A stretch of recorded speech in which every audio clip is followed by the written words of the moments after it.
Good afternoon. I'm Dirk Quayle, inventor of Moneypools. Moneypools is an application that helps investors organize and analyze their investments. What we're going to show you today is some unprecedented capabilities, and we're going to do that with our user Howard. Howard has over $2.4 million in view here in Moneypools. He's loaded that in from a couple of different institutions and multiple accounts. You can see T. Rowe and Schwab there. Drilling down, we can see he's got a big 401k at T. Rowe, where he has been a corporate executive for a while, and he's got multiple accounts here at Schwab. Down here in the performance chart, the darker line always represents the cumulative performance for the assets in scope, and this takes into account dividends and interest as well. The yellow line is a very unique feature in Moneypools. This is our auto benchmark. We look at every single security in Howard's portfolio, assign it an appropriate benchmark, and return that blended for him, and it actually changes over time with his portfolio. He can also go into settings and use more traditional benchmarks as well. A great fun feature is you can always just click on a slice. So in this example, he's just clicking on his IRA, and he can see what the return's been in only that account. Now, Howard's go-to view in Moneypools is asset allocation. He accomplishes that by dragging the asset class pool into the scope, and we can see all his money's in scope, and across all his accounts, he's got 63% in equity, 29% in bonds. And again, we're reflecting the returns here of his total portfolio. And again, we can do the click a slice, get immediate gratification, see how equities are doing and bonds are doing. You can also come over here, drill in further into equities. And now here we've reduced the scope to this 1.5 million out of his total assets.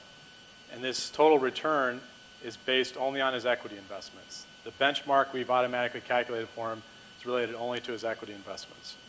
And again, he can just click on a slice here in international and see that that's outperforming the rest of his equities. Since it's only 8% of his portfolio, you may want to explore some opportunities to expand that. And he can actually do that over here in public pools. That's another application, another demo.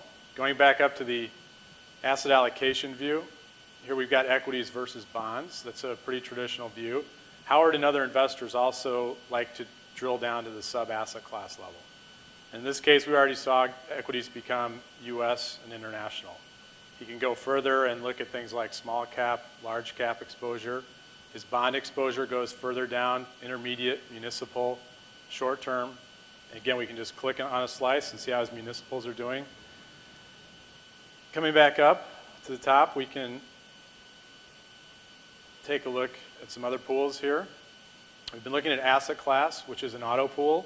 Auto pools are automatically populated and generated by the system when the data is uploaded.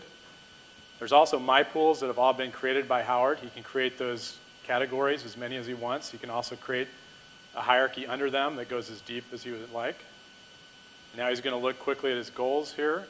He's allocated money to retirement, to children's college goals.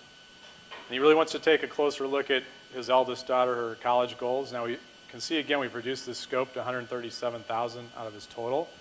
And a unique feature here is to be able to intersect and go ahead and say, well, what's the asset allocation on just that slice of my money?